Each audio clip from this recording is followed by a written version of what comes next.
going on. Thank you so much.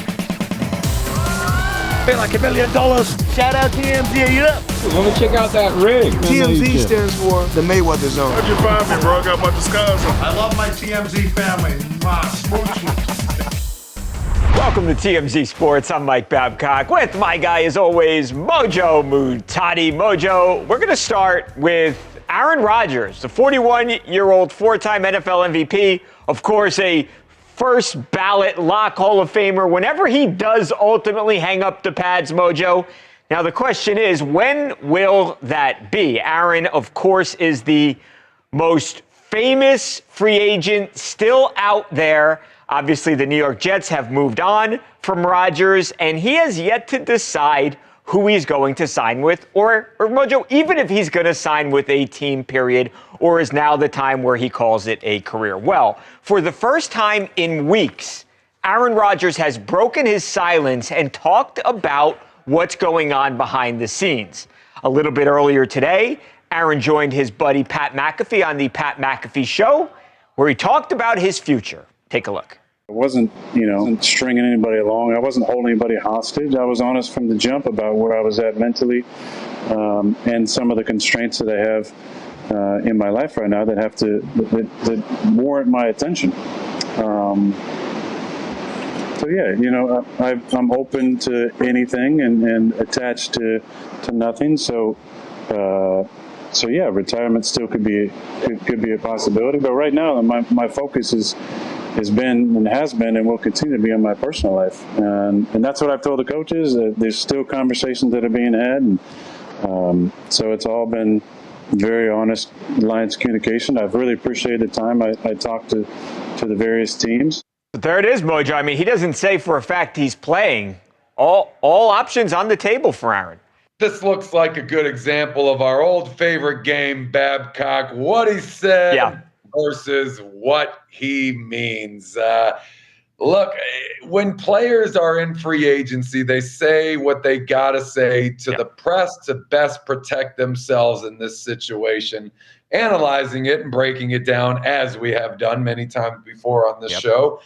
He had a potentially career-ending injury, especially for a player that late into his career, followed by a really bad season.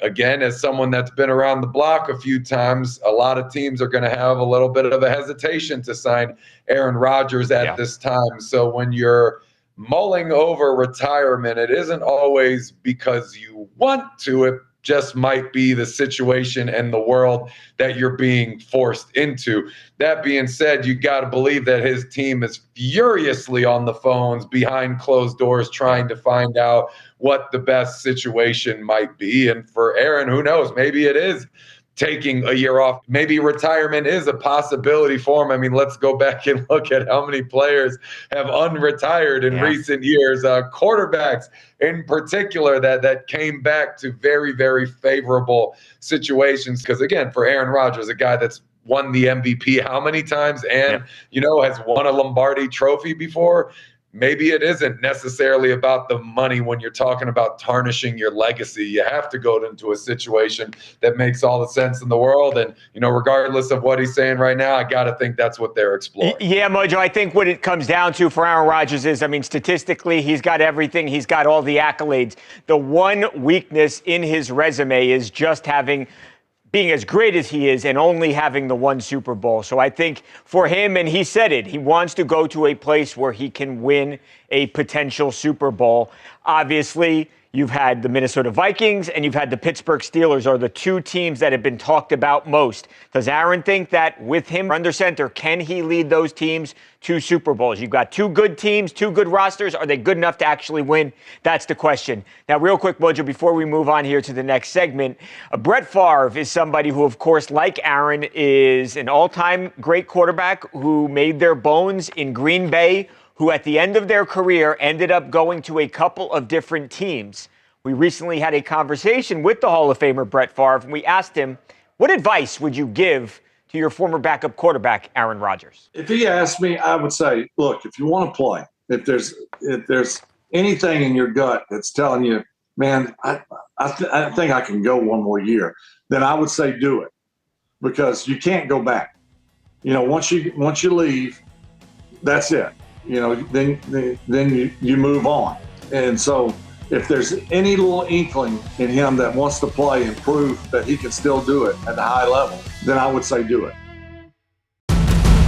All right, Mojo, moving on to the NBA playoffs. Play-in game went down last night, and finally, Mojo, for the first time in quite literally months, the Mavericks have some good news to celebrate. The Mavs fans do as well. Last night, thanks to a big game from their stars, from Anthony Davis and Klay Thompson, the Mavs dispatched of the Sacramento Kings. Season over for the Kings. Now the Mavs, Mojo, move on, and tomorrow, on Friday, they will play the Grizzlies for the opportunity to then get swept by the Oklahoma City Thunder in the first round of the playoffs, Mojo. But put all that aside, Mojo. It's been a tough couple of months in Dallas, obviously, since Nico Harrison traded away Luka Doncic, their 25-year-old generational superstar, Mojo. And this was a big win last night. Now, Anthony Davis, who has a lot of pressure on him as the star who has come in to replace Luka, he was pumped up, Mojo, late in this game. They're in Sacramento. Sacramento's got a lot of really passionate basketball fans. And AD was letting the fans have it a little bit as the Mavs, again, were winning this game and sending the Kings off to Cancun.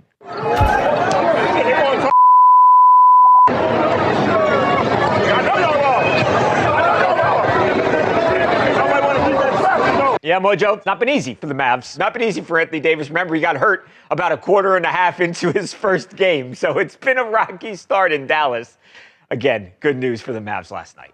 Yeah, I mean, let's talk about AD for a second. Obviously, we've talked about the Mavericks and Luka, but AD was an innocent bystander in all this. He didn't want to do this trade. I mean, It's not like he co-signed on this. They needed his authorization to do this. He got shipped off as a part of one of the worst trades ever for at least one of these teams, and his name was the one that was dragged through the dirt. You're comparing AD to Luka, forget everything else that was associated with this trade, and that's just not great for your reputation, exacerbated by the fact that, yes, you had an injury immediately, so not only mentally did you not want to go over there, but clearly physically your body didn't want any piece of this either. So you got to commend this guy for having the composure to not sound off, to not break down, to not lose his cool or his temper in any of these situations, because if that is the worst we're going to get, I mean, someone needs to give this guy a medal. I mean, that's the friendly trash talk we talk about all the time. When you're an away team, when you're dealing with other fans, I mean, they're going to come at you. They're going to target you. They're going to try and rile you up, try and get an effect out of you, get you tossed out of the game, which will make your team lose, which we just covered that story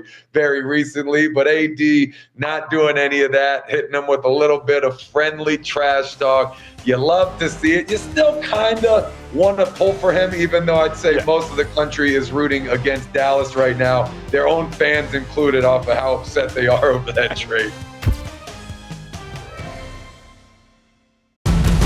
Up next, Ashton Jeanty sends an open letter to NFL general managers. Hear what high praise he has for himself when TMZ Sports rolls on right after this.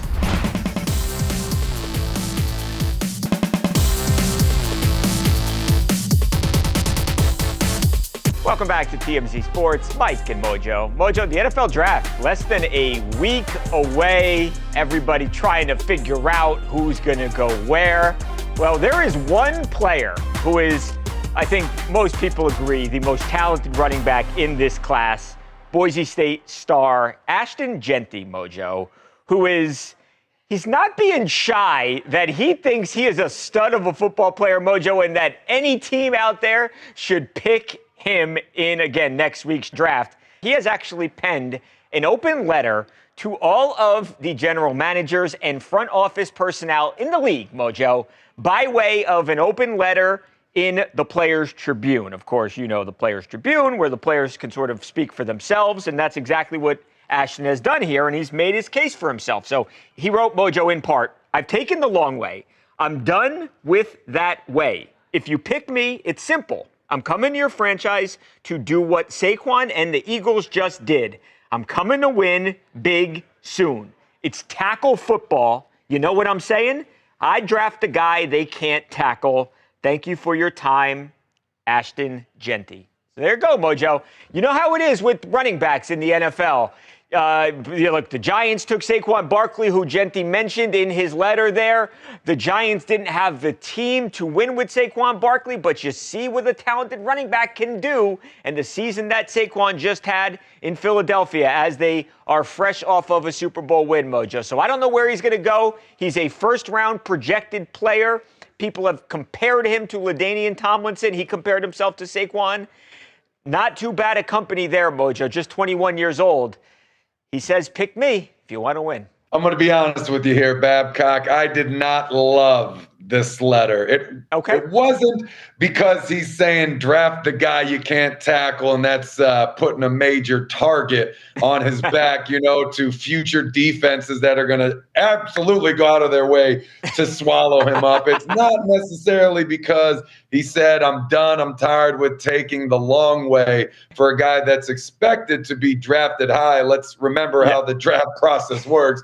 If you have a high draft pick, it usually means that you were absolutely horrible last year. So one player coming in and taking you to win the big game from the start isn't always the most likely of scenarios in the future. The part that I didn't love is the fact that he had to mention Saquon and compared himself to another player. If I'm Ashton and I'm this superstar player and I'm capable of so much, and that's the expectation that when a team drafts me that high, that I am going to come in and do the Saquon. Whoever drafts him, that's the only reason that they're drafting him, or else they would take someone else or let him slide in the picks. I just don't like comparing yourself to another player. This guy's a beast. He's an animal. Stand on your own name. Don't compare yourself to somebody else. And because now you also, again, speaking of targets on backs, you just open the door for nonstop comparisons to the best running back in the entire NFL from the jump. That's a lot of pressure. That's a lot of weight for a guy that's coming in as a rookie. Some players need to build to that moment. Saquon didn't come in and win in year one. No. Matter of fact, he had to leave teams to get to that point. So I don't know. I didn't love that part, but at the end of the day, that's what the draft's about. Talk your talk, man. Get people talking about you. Build the energy, build the excitement. Some of these GMs do love to see confidence. They want to know that a player believes in himself, and that determination, that confidence cannot be deterred later on when training camp and preseason gets a little difficult. But just a personal thing. Be your own self, I say. An Olympic gold medal winning sprinter hits the track to take on some fellow parents at her son's school's field day. The video you don't want to miss is coming your way next on TMZ Sports.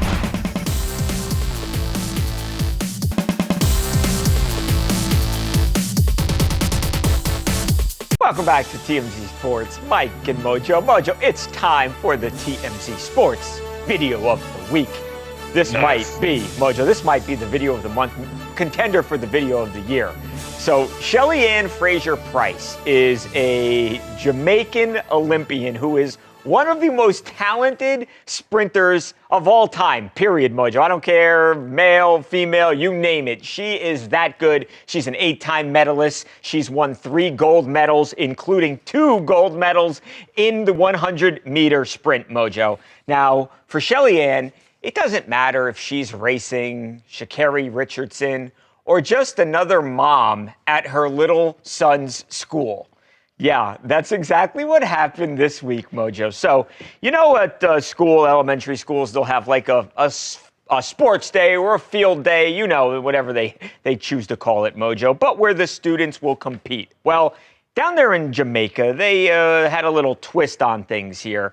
Rather than just the kids competing, Mojo, they also had the parents do some athletic competitions, and that included a 100-meter sprint, Mojo. Now, in the blue, you'll see Shelly Ann Fraser-Price, along with all the other parents who are stretching, taking this very seriously, Mojo. They all said, I'm going to win this race, Mojo. I don't know if they realized who they were running against, Mojo. Watch what happened.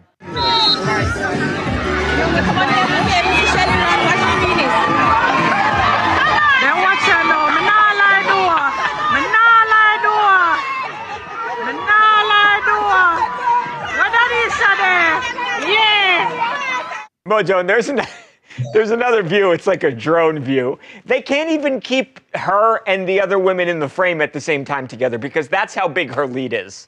This is so much better than the Rich Eisen 40-yard dash at the combine every year.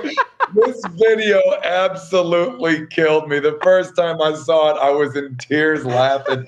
I think it's the start that gets it for me. I mean, she's like blasted out of a cannon. It's almost like she's floating ahead of the other competitors. I mean, I could see top end speed, her breaking away very quickly, obviously given her background, but just the start itself was pure comedy. I mean, she was 10 yards in before, some people even got out of their stances. I'm pretty sure their hands were still in the dirt.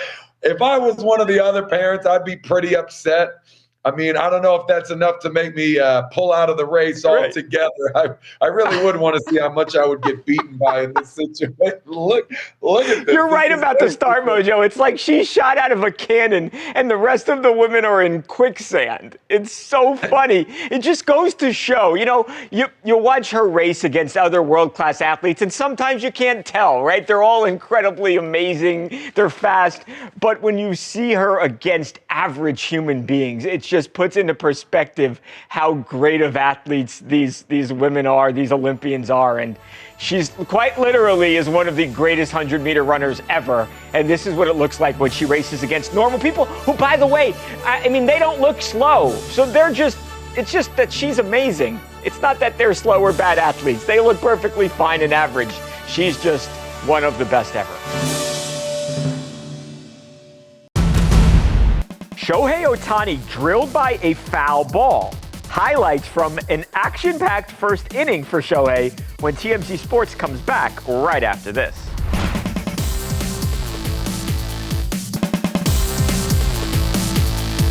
Welcome back to TMZ Sports, Mike and Mojo. Here we go. Shohei Ohtani, boom, home run, Mojo. Shohei Ohtani had an eventful first inning last night. The Dodgers were playing the Colorado Rockies. He got more than one at-bat in this first inning, Mojo, and also nearly got his head taken off. Watch this. Marquez with a 1-2 pitch. And Shohei hammers it! Ohtani obliterated!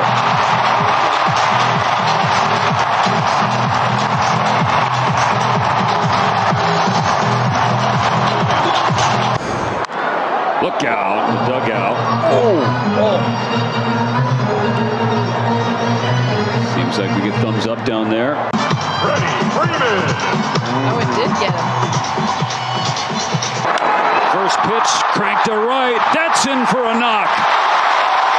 Barnes being waved home. The line keeps moving. So, Mojo, I think I said almost got hit by a foul ball. He did get hit by a foul ball. He almost got hit in the head. Thankfully, it caught Shohei in the back. Some star-on-star violence there as Mookie Betts, former MVP himself, takes out the reigning MVP, Mojo. And, of course, that first at-bat home run, I should say, was an absolute moonshot of a blast. I mean, that's as good as you can hit the ball, Mojo. It went about a mile high, and that thing went 20 or so rows deep. He then gets hit by Mookie, Mojo, then comes back up to the plate and just, casual single to center right field. So not too bad of a game last night, especially the first inning, Mojo. The Dodgers they scored 7 runs in that first inning. They needed all 7 of those runs because they ended up winning the game only 8-7. The offense slowed down seriously after that first inning, but thankfully they had played it enough in the first inning and they end up winning the game. And Shohei Ohtani, most importantly, is okay. Hey, Babcock, I think Betts did it on purpose, man. I think he wants to be the star again. There can only be one star in the household, my man, and Mookie knows his best years are behind him as long as Shohei's on that team, coming in, getting all the love, more importantly, all the money, all the shine, all the things. And Mookie said, hold up. don't forget who y'all got on this team and just absolutely drilled him, went for the head, if not for quick thinking and actions by Shohei, whose fast twitch is obviously sensational. I mean, that was very nearly a shot to the back of the head, which could have caused serious damage, concussion, deaths. That's what comes out of that. Of course, none of that happened. Shohei's face afterwards also pretty like, did that just happen? Was that my own teammate who just did that to me? Either way, he's good. Even if he did go down, at least they won a title out of him. But more Right, yeah. For $700 million, I know they're hoping to get more than one, though, Mojo. But you're right. One up, one down. So it's as good a start as you could possibly have. Again, thankfully, Shohei Ohtani is okay. He is undoubtedly the biggest star in baseball right now, Mojo. Maybe the biggest star in the world, as we were recently told. All right, we are out of time, Mojo. Look, tomorrow we got a big show. Paddy Pimblett had a dominant win over Michael Chandler at UFC 314. And more and more and more, Mojo, you hear people talking about Paddy becoming not only this big superstar in that he's very popular, but that this guy is an incredibly talented fighter who could really follow in the tracks of a guy like Conor McGregor, Mojo, the biggest star that this sport's ever seen. Well, a guy who has seen both of these guys rise to superstardom up close is the great Bruce Buffer, the veteran voice of the Octagon. Tomorrow, we are going to talk, Mojo, to Bruce Buffer. We're going to ask him, hey, Bruce, you know, Paddy the Batty, can this guy be the next Conor McGregor-like fighter, Mojo? That's tomorrow. If it involves Bruce Buffer, it's going to be great, and it will be. Absolutely, getting the voice of the Octagon up in the mix. We'll absolutely make tomorrow the best show since today. I'm a lawyer.